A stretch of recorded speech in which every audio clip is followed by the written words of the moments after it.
Les vraies voix Sud Radio. 3 mots, Félix, dans l'actu, qui sont devoir, péage et JFK. Refuser des relations sexuelles avec son mari, ça ne peut plus être considéré comme une faute en cas de divorce. La Cour européenne des droits de l'homme condamne la France pour ce devoir conjugal toujours inscrit dans son droit. Une amende, téléphone au volant pour avoir payé le péage avec son portable. Le coup de gueule d'un influenceur est parvenu jusqu'à Emmanuel Macron, qui promet en vidéo de faire changer la législation. Et puis lui avait fondé l'événement du jeudi devenu l'hebdomadaire Marianne. Jean-François Kahn, figure de l'extrême centre, s'est éteint hier à l'âge de 86 ans. Son entourage l'annonce aujourd'hui. Les vraies voix Sud Radio. Tout acte sexuel non consenti est constitutif d'une forme de violence sexuelle. On pourrait croire que cela va de soi, sauf que la Cour européenne des droits de l'homme vient de l'écrire noir sur blanc aujourd'hui pour condamner la France. Le mari de la requérante avait obtenu en 2019 le divorce pour faute au tort exclusif de son épouse. Faute car elle refusait depuis plusieurs années d'avoir des relations sexuelles avec lui.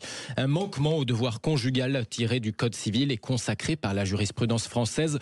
Notion archaïque donc, juge la CEDH au grand soulagement d'Isabelle Steyer, avocate spécialisée en violences faites aux femmes. Je suis rassurée. Je pense que c'est vraiment un pas en avant pour la jurisprudence française et pour l'interprétation de ce qu'est et ce que sera le viol conjugal. Et là, sans violence particulière, une femme est tout à fait libre de refuser une relation sexuelle. Et donc, le droit pénal prime le droit civil. Quel que soit le lien avec un homme, on peut dire non et on doit dire non. Maître Isabelle Steyer, jointe par François-Louis Bourneau pour Sud Radio. C'est embêtant pour vous, ça. Il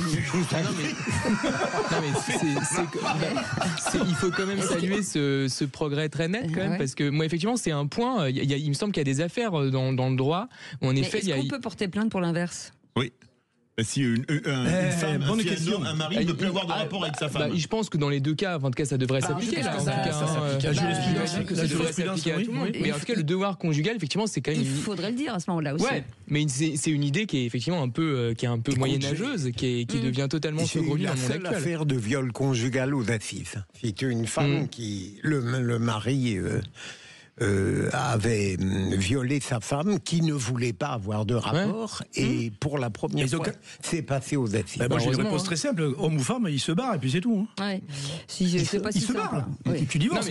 Si t'as pas de rapport avec ton mari ou ta femme, etc., tu restes pas 3 ans, à ce moment-là il y a un truc qui va pas dans le couple. C'est ça qui est bien avec la police. Pour éviter d'en arriver à des résultats pareils. Non mais comme quoi la Cour européenne des droits de l'homme a quand même vraiment des très bonnes influences. Oui, c'est ça.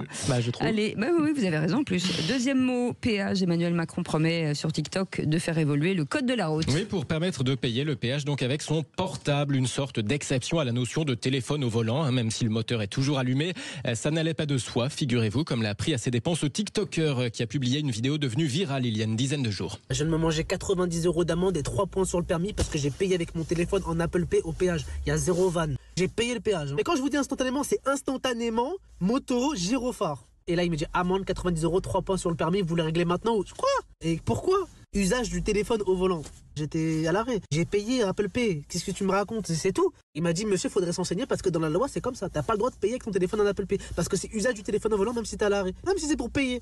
Ah, j'ai trop la haine. Vidéo repérée par Emmanuel Macron, figurez-vous, ou peut-être par ses services communication. Toujours est-il que le président s'est chargé de lui répondre lui-même en vidéo. Bonjour, je viens de vous voir. Vous avez raison. Je crois qu'en 2025, on doit pouvoir payer au péage avec son téléphone. Donc j'ai passé le dossier au ministre de l'Intérieur et on va collectivement régler ça. Merci pour l'alerte. Il est disponible. Il n'a plus rien à faire.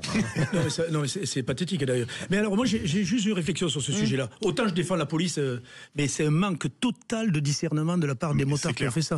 Et deuxième chose, il commence à nous gonfler. Je vous donne un coup de gueule. Parce que quand je vais en Normandie, il y a les trucs automatiques là, en étant à la com où il faut payer 72 heures après. Je l'ai pas fait. J'ai pris 10 €, 2 fois 10 € supplémentaires. Merci Sanex. C'est du raquettage. Sanef. Oui. C'est du racket. C'est du racket. Oui. C'est scandaleux. Le tâche n'était pas suffisant. Ça c'est au Portugal. Oui. Excellent. Troisième mot, JFK. On apprend aujourd'hui la disparition de Jean-François Kahn. Fondateur de l'événement du jeudi devenu Marianne dans les années 90, il fut une figure de ce qu'on pourrait appeler l'extrême centre. Il avait insufflé à son son journal une ligne plus européiste, moins souverainiste que celle qu'on lui connaît aujourd'hui. D'ailleurs, il le disait lui-même dans une interview au Point il y a quelques années sur l'histoire de Marianne. Marianne, c'était une certaine radicalité, mais c'est la radicalité du refus de la radicalité. C'était la radicalité qui refusait l'engagement totalement à gauche, totalement à droite. Donc, c'est une radicalité un peu spéciale. Je crois que la ligne de Marianne n'est plus celle-là, mais enfin, c'est leur droit. Jean-François Kahn, qui avait soutenu François Bayrou dans les années 2000, il s'était mis un peu en retrait de la vie médiatique après la sortie sur l'affaire Strauss-Kahn, troussage de domestiques. Il s'était excusé pour la formule. Dans les dernières années, on l'avait quand même un peu repris la plume, notamment pour le journal Le Soir, le grand quotidien belge. Merci beaucoup, Félix Mathieu. Donc après le raquettage, raquettage, ce sera le débattage. Je dis raquettage en plus. Oui, vous avez dit merde, ça. Excusez-moi, monsieur Non seulement vous l'avez dit, mais en plus on va le rediffuser. Allez, restez avec nous dans un instant.